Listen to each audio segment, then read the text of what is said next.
How's it going, YouTube? Nicholas Daniel with Flying Vulture Capital, and I'm going to begin my pre-market discussion for the week of Monday, March 11th. So let's begin by looking at the S&P 500. You can see here we're in a very strong up channel. Almost every single selling off period was boosted by a lot of buying, and it seems though we're making all-time highs every week. From one viewpoint, you could say the market's bullish, but I want to show my sentiment as to why we could trade neutral or slightly bearish. So let's look at each of the Magnificent Seven. So you go to Apple, and you can clearly see we are in a downtrend. Almost every move up is being sold off with decently high volume, and as you can see here, maybe you can consider this a bottom, but it looks as though very weak as the move up was sold down, which is odd to think about that the market is rallying while your 3 trillion market cap company is just in a downward trend. If we look at Microsoft, we see Microsoft is pretty neutral over the last month. It's kind of trading within a range, and it's really hard to say where it's going to break out. It's given attempts to break up, it's given attempts to break down, but it seems as though the market wants to hold it in a range. If we go to Nvidia, Nvidia obviously is Nvidia. Pretty much hyperbolic runs, lots of buying, lots of speculation, and for good reason. Excellent company, part of the AI revolution, and they're really changing what we think about stocks and how much growth they can have. It's clear that they're bullish. If you look at Meta is clearly in an uptrend as well. Gap ups are still getting bought. We have a little bit of a period where investors said maybe we should think about buying, maybe we should think about selling, but all in all, it's just going up. And even Friday's sell-off candlestick put it in a very bullish position. It was not able to sell off on Thursday's lows. If we go to Amazon, one thing I want to point out with Amazon, if we pull up the weekly chart, it just hit, if this will load, this strong consolidation range, right? It nearly spent a year trading in the same price level, which to me indicates we can't call it bearish, we can't call it bullish, it's net neutral. If we go to Google, I'll pull up a daily chart here. Google looks as though it's weak from an outside viewpoint, but you can see here it's been trading pretty net neutral, right? It had this attempt to break out above 150, but it got sold off as investors did not believe in Google enough. You can see here though, it's been since July of last year, it's been stuck in the same trend. If we go to Netflix has been one of the most impressive stocks apart from Nvidia. There's a lot of buyers, and it even showed that. Some sellers wanted to come in, but every time they did, great earnings or great news would reverse the trend, and it continues to go up. Just as Meta, you see Friday's sell-off candlestick really produced a bullish case, right? They weren't able to drag it below the lows of Thursday.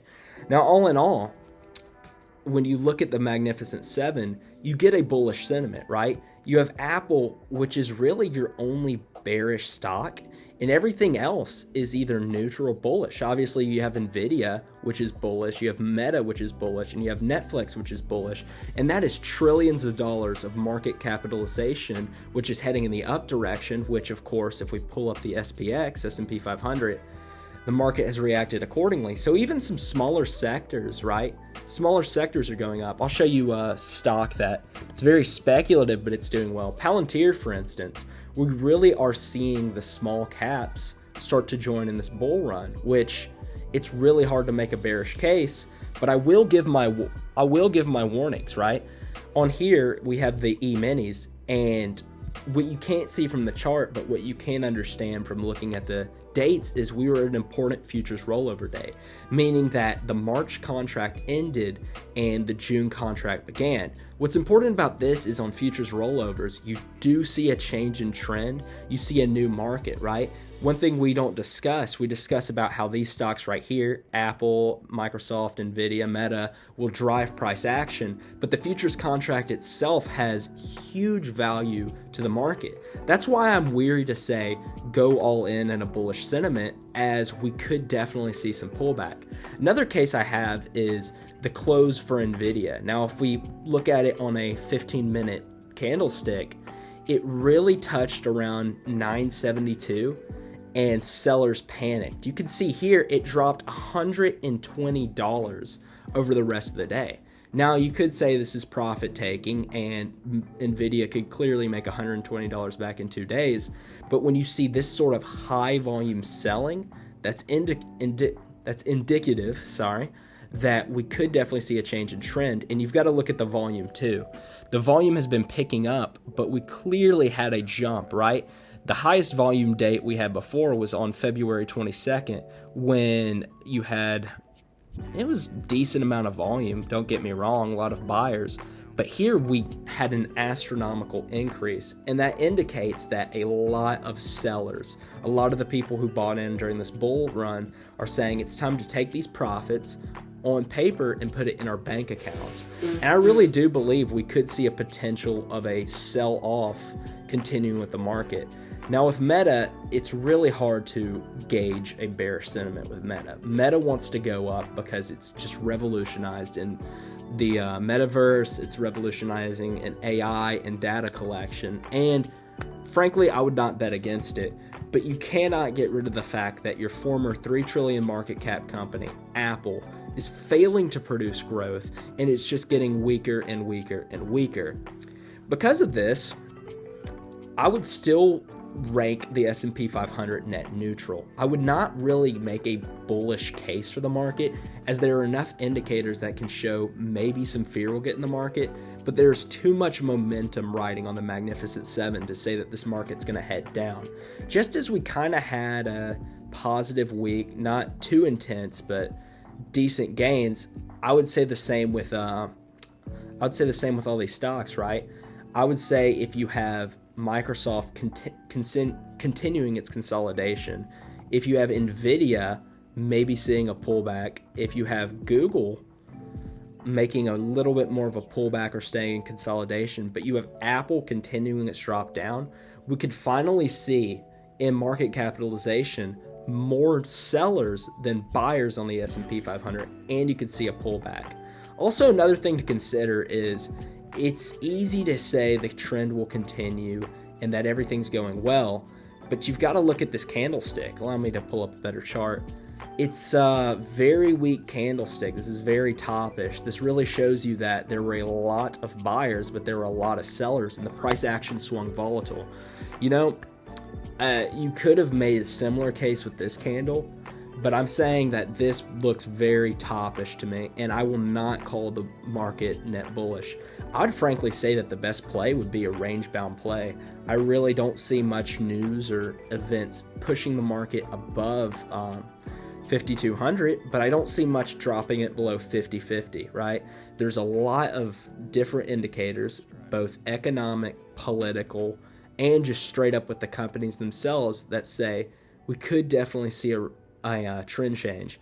But I wouldn't look for an immediate trend change, right? I wouldn't hop into puts just yet, as sometimes consolidation takes a bit. Like when you had here the change into the downtrend, you did have a pullback and a jump back up, a little bit of a bearish consolidation. And I'd say we'd see the same here, right? You would see the same buyers that are pumping Nvidia are still going to be coming to the market looking for gains.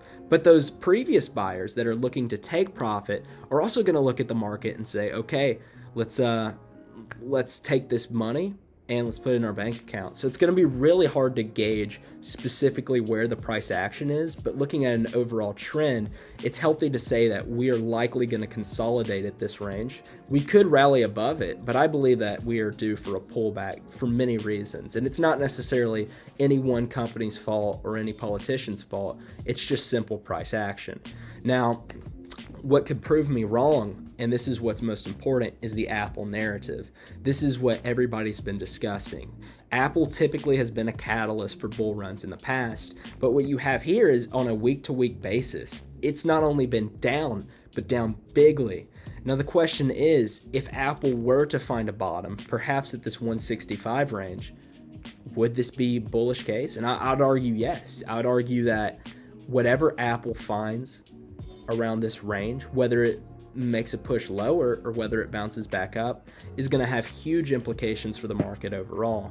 Because of such, I did a little bit of research on the Magnificent Seven, and I made what I call a Mag 7 index, and I basically base it off what the sentiment is, bullish, bearish, neutral.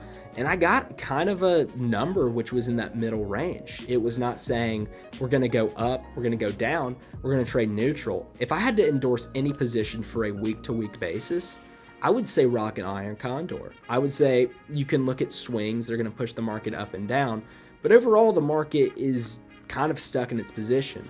One thing to consider as well is we have Fed speaking on March 12th, I'm quite sure. And this could be a catalyst for movement, so I'd keep your eyes open. Because of such, I'm really not going to make a bold prediction as to what the market's going to do, but I am going to say that these are important price levels, and what you see over the next 2-week basis is going to indicate what's going to happen for the market overall. That's all my discussion for today. It was a little bit shorter. There's just not enough to see in the market yet. This is a big price level, so I'm not going to go out and speak objectively. I hope you guys enjoyed, and good luck trading next week.